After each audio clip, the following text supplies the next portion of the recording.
नमस्कार, मी कल्याणी. स्वागत आहे तुम्हा सर्वांचं आपल्या नवीन व्लॉग मध्ये. आणि तुम्हाला माहितच असेल आपली नित्तूना एंटरटेनमेंटचा फुल धमाका आहे. आज मी ना बाजारातून येताना काही फळं आणलेत, तर नित्तू सोबत आपण गेम खेळूया. नित्तूला फळं ओळखायला लावायची आहेत. नित्तू कुठली कुठली फळं बरोबर ओळखते हे बघायचंय आपल्याला. Are you ready? How's the जोश. बघितलं का? नित्तूचे बाबा आता नित्तूच्या डोळ्यावरती एक पट्टी बांधणार आहेत आणि नित्तूला समोर आलेली फळं हातात घेऊन ओळखायचं आहे. नित्तू, समजलं? मी फ्रुट्स आणलेत, ते तुला ओळखायचे आहेत. हे बघा, मी फ्रुट्सची प्लेट आणलेली आहे. या ठिकाणी एक एक फळ आपण नित्तूच्या हातात द्यायचं आहे. काय? अरे वा, करेक्ट.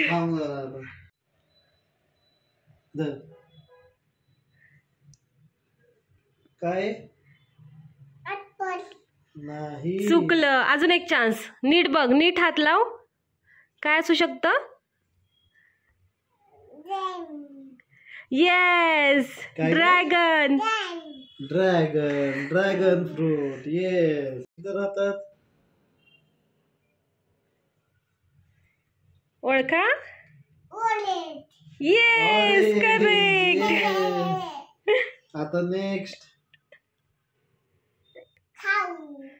नाव नाव काय खाऊचं? काय? फणस. नीट दाखव, नीट दाखव. परत एकदा सांग. काय आहे? फणस नाही. नाव काय याचं? खाऊ. तू खाल्लं ना? कसं खाते ते? थांब, आता दुसरं तुला नाही समजलं. थांब.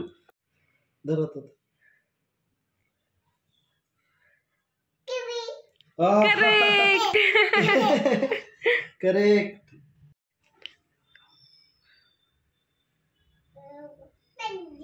भेंडी. Yes, correct. आता तिला विचार, कुठलं नाही ओळखलं ते. आता सांगितलं तू कुठलं ओळखलं नाहीस? कुठलं फळ ओळखलं नाही तू? ओळखलं. खाऊ ओळखलं नाही. त्याला काय म्हणतात? काय हे? काय खाऊ नाही? सीताफळ.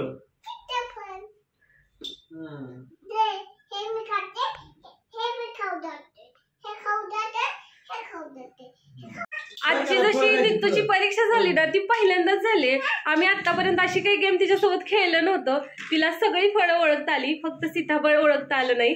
तू सगळी फळं ओळखली ना? तुला कसं वाटतंय? छान ना? नित्तू सोबत गेम खेळून झाली. आता वेळ आहे स्वयंपाक करण्याची. आजच्या जेवणामध्ये मी बनवणार आहे चकुल्या. चकुल्या आमच्या घरातील सर्वांचा आवडता पदार्थ आहे. तुम्हाला माहीतच असेल की आमच्या घरात आम्ही 4 लोक आहे. त्यापैकी नित्तूला चकुल्या काही कधी खाते, कधी नाही खात. धुवून द्यावे लागतात. कधी मिठाच्या केल्या तर खात नाही. असे तिचे वेगवेगळे प्रकार असतात. पण बाकी मी, आत्या, निखिल, आम्हा तिघाला तर चकुल्या खूप आवडतात. जर घरातील लोकांची आवड निवड एकसारखी असेल ना, तर घरच्या गृहिणीला स्वयंपाक करायला खूप सोपं जातं, असं माझं मत आहे. चकुल्याला या ठिकाणी मी फोडणी दिलेली आहे. झटपटीत होणारा आणि चवदार लागणारा हा पदार्थ आहे. मस्तपैकी आपल्या चकुल्या बनवून तयार झालेल्या आहेत. याच्यामध्ये लिंबू पिळायचं, सोबत कांदा घ्यायचा, तुपाची धार सोडायची आणि जेवण करायचं. रात्रीचे 11:30 वाजलेले आहेत. नित्तू रडून रडून झोपी गेली. ती मोबाईल मागत होती. बराच वेळ मी तिला मोबाईल दिला, पण तरी तिला आणखी मोबाईल बघायचाच होता. त्याच्यावरती व्लॉग बघायचे, गाणी बघायची, गोष्टी बघायच्या, असं तिचं चालू होतं. आणि शेवटी मी घेतला मोबाईल, तर ती रडायला लागली. शक्यतो आम्ही तिला देत नाही मोबाईल, पण कधी कधी मागते, हट्ट करते. अजून लहान आहे त्याच्यामुळे तिचं चालू असते कधी कधी. आत्या पण आत्ताच झोपे गेल्या. निखिल गेले होते फिरायला, ते आत्ताच फिरून आल्यात. रोज संध्याकाळी जेवण झालं की चालायला जाणं हे त्यांनी सुरू केलेलं आहे. खरं आपली हेल्थ आपण जपली पाहिजे. ते चालत नव्हते, त्याच्यामुळे त्यांना जरा त्रास होत होता. म्हणजे दिवसभर नुसतं बसून राहायचं, लॅपटॉपवरती काम करायचं, डोळ्यांना पण त्रास होतो. बसून राहिल्यामुळे हालचाल पण काही होत नाही, त्यामुळे चालणं गरजेचं असतं. तर त्यांनी आता मागचे काही दिवस झाले चालू केलंय चालायचं. किती चाललात?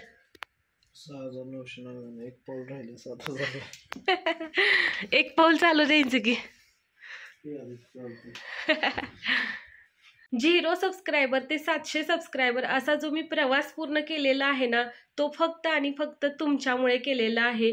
तुम्ही सर्वजण आमचे व्हिडिओ बघता, व्हिडिओला भरपूर लाईक देता, त्याच्यामुळे आम्हाला एक प्रेरणा मिळते की आपण व्हिडिओ बनवत राहायला पाहिजे. माझं कुटुंब जेवढं माझ्यासाठी महत्त्वाचं आहे ना, तेवढंच तुम्ही सर्वजण देखील खूप महत्त्वाचे आहेत. तुम्ही आमच्या व्हिडिओला जो सपोर्ट करता ना, तो माझ्यासाठी खूप महत्त्वाचा आहे. दररोज छान छान व्हिडिओ बनवत राहणं, सर्वांचं मनोरंजन करणं, आपले विचार तुमच्यापर्यंत पोहोचवणं हेच माझं काम आहे आणि मी हे कंटिन्यू करत राहणार. जरी माझे सबस्क्रायबर हळूहळू वाढत असतील ना, तरी पण मला विश्वास आहे की एक ना एक दिवस येईल आणि आपली भरपूर मोठी यूट्यूबची फॅमिली बनेल. हॉस्पिटलमध्ये ड्युटी करणं, घरातील कामं आवरणं, नेतूकडे लक्ष देणं, यातून मला जो वेळ मिळतो त्यामध्ये मी व्लॉग बनवत असते. त्यातून मला अगदी मोजकाच वेळ मिळतो, म्हणजे जवळपास एखादा तास किंवा कधी 2 तास वगैरे. माझ्या हातात जर मोबाईल बघितला ना की नीतू लगेच मोबाईल मागते, मग तिला मोबाईल द्यायचा नसतो. तर या सगळ्यामध्ये ना व्लॉग बनवायला वेळच मिळत नाही. तरीही आम्ही थोडाफार वेळ काढतो आणि व्लॉग बनवायचा प्रयत्न करतो. कधी कधी नीतूला कन्व्हिन्स करतो की आपण एखादी गेम खेळूया, मग ती कन्व्हिन्स झाली तर ठीक आहे, मग आमचा व्लॉग चांगला बनतो. जर ती रडायला लागली तर मग ठीक आहे, तिथंच आपलं काम बंद पडतं. आणि आज पण तसंच झालं, नीतू रडत होती त्यामुळे व्लॉग काही कंटिन्यू झालाच नाही. आता नीतू झोपी गेले त्यामुळे तुम्हाला सगळीकडे शांतता वाटत असेल. रस्त्याच्या कडेलाच आमचं घर आहे, त्यामुळे गाड्यांचा पण आवाज जास्त येत असतो. संध्याकाळच्या वेळी थोडी आता शांतता वाटते. मला पण असं बोलायला छान वाटतंय आता. मला माहित आहे माझे सबस्क्रायबर आता ना खूप हळूहळू वाढत आहेत, परंतु अपेक्षा आहे की एक ना एक दिवस येईल आणि आपले सबस्क्रायबर चांगले वाढतील. आणि यूट्यूबवरती असंच असतं, आम्हाला माहित आहे. आम्ही लास्ट टाइम पण एक चॅनल ओपन केला होता, त्याच्यावरती पण आम्ही खूप मेहनत केली होती. जवळपास 1000 व्हिडिओ टाकले होते, त्यानंतर आमचे 1.5 लाख सबस्क्रायबर झाले होते. तर यूट्यूबचं असंच आहे, तुम्ही जेवढी मेहनत करायला राहाल ना तेवढं तुम्हाला प्रगती मिळते. लेकिन हिंदी काय बोलते मी, पण आपलं यश यायला ना किंवा आपले सबस्क्रायबर वाढायला खूप वेळ लागतो, पण प्रयत्न करत राहिलं पाहिजे. जर आपण मध्येच हार मारली ना तर काही होणार नाही. जे काही आपण मागे मेहनत केली ना ते सगळी वाया जाईल.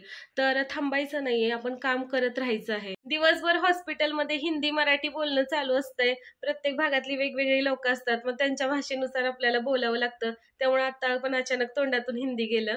ज्याप्रमाणे हॉस्पिटलमध्ये ड्युटी करणं हे माझं काम आहे, त्याप्रमाणे यूट्यूबवरती व्हिडिओ बनवणं हे देखील माझं काम आहे. कितीही अडचणी आल्या, कितीही संकट आली, वेळ मिळाला नाही, कितीही थकवा आला, तरी आपलं काम आपल्याला करत राहायला पाहिजे.